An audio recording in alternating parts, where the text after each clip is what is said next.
ओम शांति। आज 27 फरवरी 2026 की बाबा की साकार मुरली है। मुरली के महावाक्य हैं, मीठे बच्चे, तुम इस कब्रिस्तान को परिस्तान बना रहे हो, इसलिए तुम्हारा इस पुरानी दुनिया कब्रिस्तान से पूरा पूरा वैराग्य चाहिए। प्रश्न है, बेहद का बाप अपने रूहानी बच्चों का वंडरफुल सर्वेंट है, कैसे? उत्तर है, बाबा कहते, बच्चे मैं तुम्हारा धोबी हूँ। तुम बच्चों के तो क्या सारी दुनिया के छी गंदे वस्त्र सेकंड में साफ कर देता हूँ। आत्मा रूपी वस्त्र स्वच्छ बनने से शरीर भी शुद्ध मिलता है। ऐसा वंडरफुल सर्वेंट है जो मन मना भव के छू मंत्र से सबको सेकंड में साफ कर देता है। ओम शांति। ओम शांति का अर्थ बच्चों को बाप ने समझाया है। अहम आत्मा का स्वधर्म ही शांत। शांति धाम जाने के लिए कोई पुरुषार्थ नहीं करना पड़ता है। आत्मा स्वयं शांत स्वरूप शांति धाम में रहने वाली है। हाँ, थोड़ा समय शांत रह सकती है। आत्मा कहती है, मैं कर्मेंद्रियों के बोझ से थक गई हूँ, मैं अपने स्वधर्म में टिक जाती हूँ, शरीर से अलग हो जाती हूँ, परंतु कर्म तो करना ही है। शांति में कहाँ तक बैठे रहेंगे? आत्मा कहती है, हम शांति देश के रहवासी हैं, सिर्फ यहाँ शरीर में आने से मैं टॉकी बना हूँ। अहम आत्मा अविनाशी, मम शरीर ही विनाशी। आत्मा पावन और पतित बनती है। सतयुग में 5 तत्व भी सतो प्रधान होते हैं, यहाँ 5 तत्व भी तमो प्रधान है। सोने में खाद पड़ने से सोना पतित बन जाता है, फिर उनको साफ करने के लिए आग में डाला जाता है। इनका नाम ही है योग अग्नि। दुनिया में तो अनेक प्रकार के हठ योग आदि सिखलाते हैं, उनको योग अग्नि नहीं कहा जाता है। योग अग्नि यह है जिससे पाप जलते हैं। आत्मा को पतित से पावन बनाने वाला परमात्मा है। बुलाते हैं, हे पतित पावन आओ। ड्रामा प्लान अनुसार सबको पतित तमो प्रधान बनना ही है। यह झाड़ है, इनका बीज रूप ऊपर में है। बाप को जब बुलाते हैं, बुद्धि ऊपर चली जाती है, जिससे तुम वर्षा ले रहे हो, जो अब नीचे आया हुआ है। कहते हैं, मुझे आना पड़ता है। मनुष्य सृष्टि का जो झाड़ है, अनेक वैरायटी धर्मों का, वह अब तमो प्रधान पतित है, जड़ जड़ी भूत अवस्था को पाया हुआ है। बाप बैठ बच्चों को समझाते हैं, सतयुग में देवताएं, कलयुग में है असुर। बाकी असुर और देवताओं की लड़ाई लगी नहीं है। तुम इन आसुरी 5 विकारों पर योग बल से जीत पाते हो। बाकी कोई हिंसक लड़ाई की बात नहीं। तुम कोई भी प्रकार से हिंसा नहीं करते हो, कभी किसको हाथ भी नहीं लगाएंगे। तुम डबल अहिंसक हो। काम कटारी चलाना, यह तो सबसे बड़ा पाप है। बाप कहते हैं, यह काम कटारी आदि मध्य अंत दुख देती है, विकार में नहीं जाना चाहिए। देवताओं के आगे महिमा गाते हैं ना, आप सर्वगुण संपन्न। आत्मा कहती है, हम पतित बने हैं, तब तो बुलाते हैं, हे पतित पावन आओ। जब पावन है तब तो कोई को बुलाते ही नहीं, उनको स्वर्ग कहा जाता है। यहाँ तो साधु संत आदि कितनी धून लगाते हैं, हे पतित पावन सीताराम। बाप कहते हैं, इस समय सारी दुनिया पतित है, इसमें भी किसका दोष नहीं है। यह ड्रामा बना बनाया है। जब तक मैं आऊँ, इन्हों को अपना पाड़ बचाना है। ज्ञान और भक्ति, फिर है वैराग्य। पुरानी दुनिया से वैराग्य, यह है बेहद का वैराग्य। उन्हों का है हद का वैराग्य। तुम जानते हो, यह पुरानी दुनिया अब खत्म होनी है।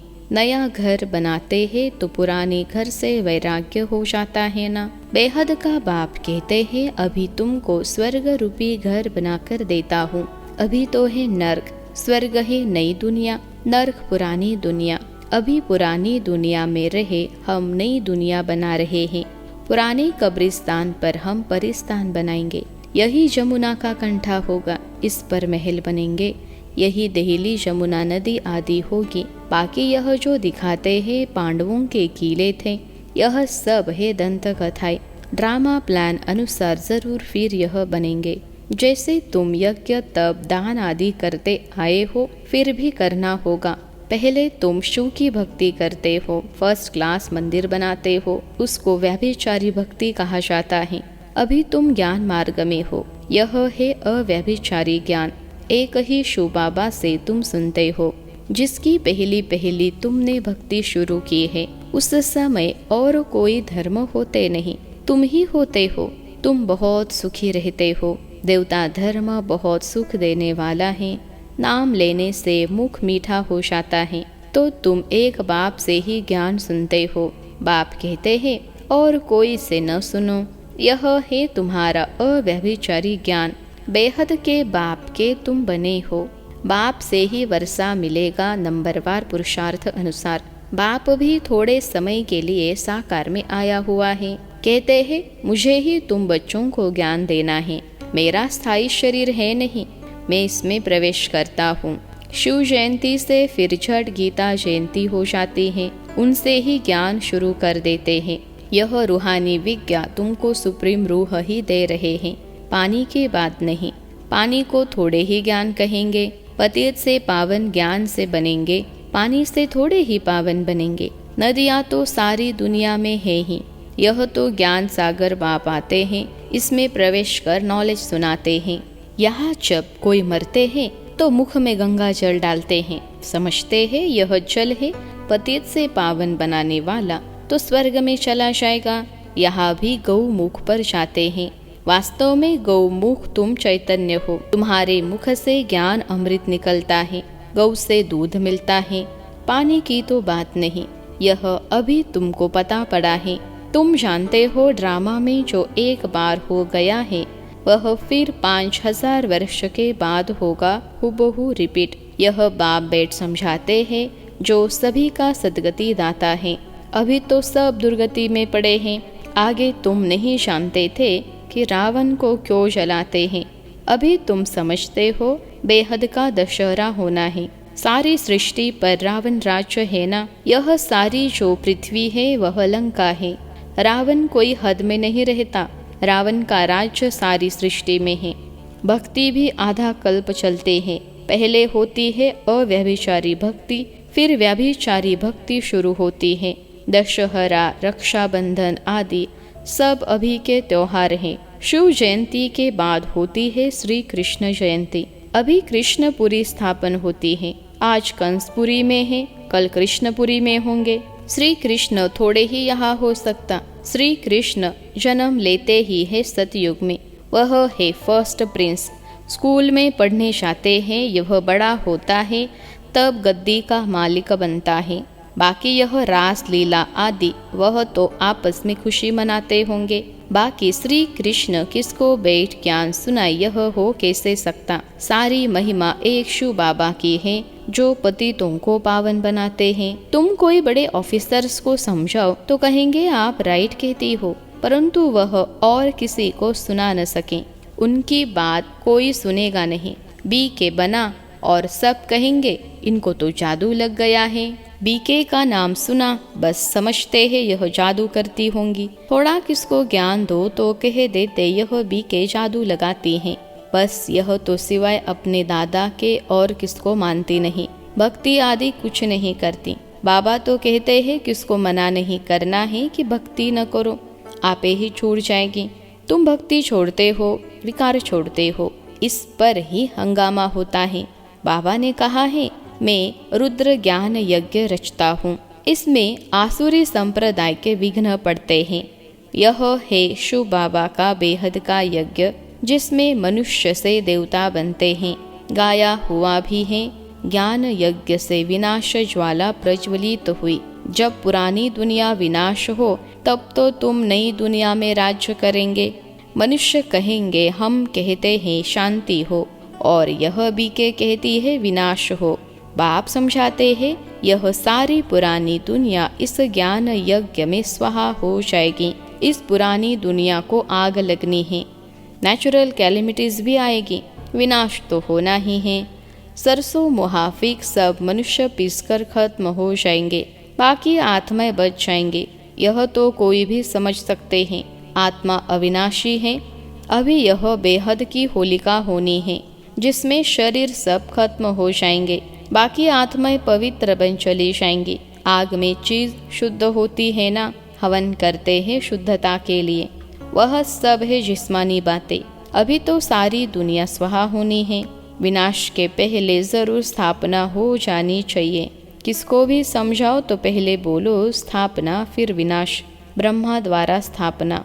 प्रजापिता तो मशहूर है ना, आदि देव और आदि देवी। जगत अम्बा के भी लाखों मंदिर हैं, कितने मेले लगते हैं।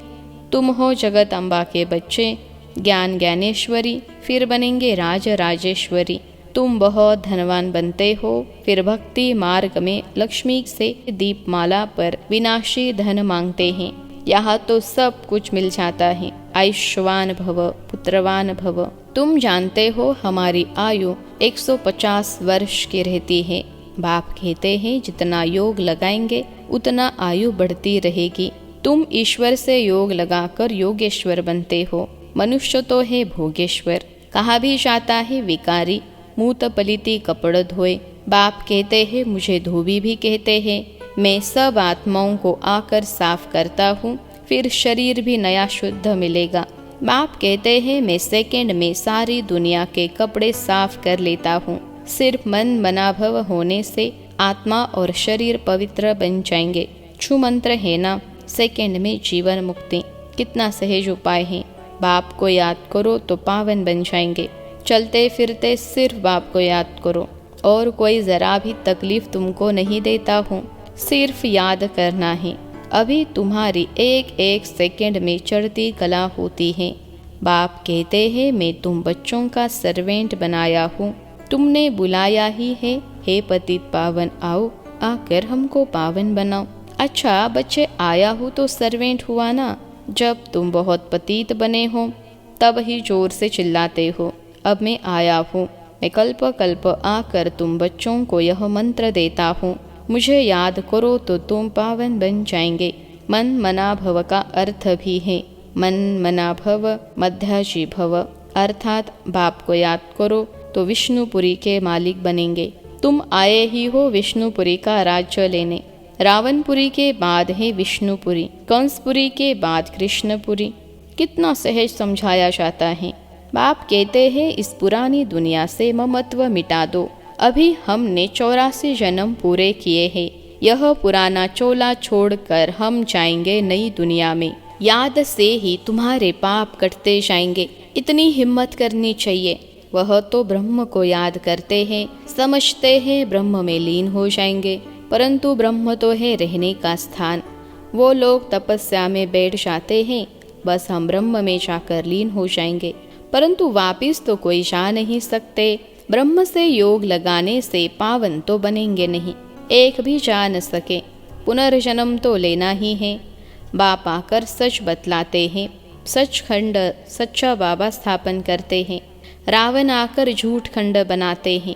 अभी यह है संगम युग, इसमें तुम उत्तम से उत्तम बनते हो, इसलिए इनको पुरुषोत्तम कहा जाता है। तुम कोड़ी से हीरे जैसा बनते हो, यह है बेहद की बात। उत्तम से उत्तम मनुष्य है देवताएं। तो अभी पुरुषोत्तम संगम युग पर तुम बैठे हो। तुमको पुरुषोत्तम बनाने वाला है ऊंचते ऊंच बाप। ऊंचते ऊंच स्वर्ग का वर्षा तुमको देते हैं, फिर यह तुम भूलते क्यों हो। बाप कहते हैं मुझे याद करो, बच्चे कहते हैं बाबा कृपा करो तो हम भूले नहीं। यह कैसे हो सकता है। बाबा के डायरेक्शन पर चलना है ना। बाप कहते हैं मुझे याद करो तो तुम पतित से पावन बन जाएंगे। राय पर चलो ना, बाकी आशीर्वाद क्या करो। अच्छा, मीठे मीठे सिखलते बच्चों प्रति माता पिता बाप दादा का याद प्यार और गुड मॉर्निंग। रूहानी बाप की रूहानी बच्चों को नमस्ते। हम रूहानी बच्चों की सिखलते रूहानी माता पिता बाप दादा को याद प्यार, गुड मॉर्निंग और नमस्ते बाबा नमस्ते। धारणा के लिए मुख्य सार। पहली पॉइंट है बाप के हर डायरेक्शन पर चलकर स्वयं को कोड़ी से हीरे जैसा बनाना है। एक बाप की याद में रहे स्वयं के वस्त्रों को स्वच्छ बनाना है। दूसरे पॉइंट है अब नए घर में चलना है, इसलिए इस पुराने घर से बेहद का वैराग्य रखना है। नशा रहे कि इस पुराने कब्रिस्तान पर हम परिस्तान बनाएंगे। आज का वरदान है रहम की दृष्टि द्वारा घृणा दृष्टि को समाप्त करने वाले नॉलेजफुल भव। रहम की दृष्टि द्वारा घृणा दृष्टि को समाप्त करने वाले नॉलेजफुल भव। विश्लेषण है, जो बच्चे एक दो के संस्कारों को जानकर संस्कार परिवर्तन के लगन में रहते हैं, कभी यह नहीं सोचते कि यह तो है ही ऐसे, उन्हें कहेंगे नॉलेजफुल। वे स्वयं को देखते और निर्विघ्न रहते हैं। उनके संस्कार बाप के समान रहम दिल के होते हैं। रहम की दृष्टि घृणा दृष्टि को समाप्त कर देती है। ऐसे रहम दिल बच्चे कभी आपस में खिटखिट नहीं करते, वे सपूत बनकर सबूत देते हैं। आज का स्लोगन है, सदा परमात्मा चिंतन करने वाले ही बेफिक्र बादशाह हैं, उन्हें किसी भी प्रकार की चिंता नहीं हो सकती। सदा परमात्मा चिंतन करने वाले ही बेफिक्र बादशाह हैं, उन्हें किसी भी प्रकार की चिंता नहीं हो सकती। अव्यक्त इशारे, एकता और विश्वास की विशेषता द्वारा सफलता संपन्न बनो। स्व उन्नति और सेवा की उन्नति दोनों में एक ने कहा, दूसरे ने हाजी किया। ऐसे सदा एकता और दृढ़ता से बढ़ते चलो। जैसे दादियों की एकता और दृढ़ता का संगठन पक्का है, ऐसे आप रत्नों का भी संगठन पक्का हो तो संगठन की शक्ति जो चाहे वह कर सकती है। संगठन की निशानी का यादगार है 5 पांडव। अच्छा, ओम शांति।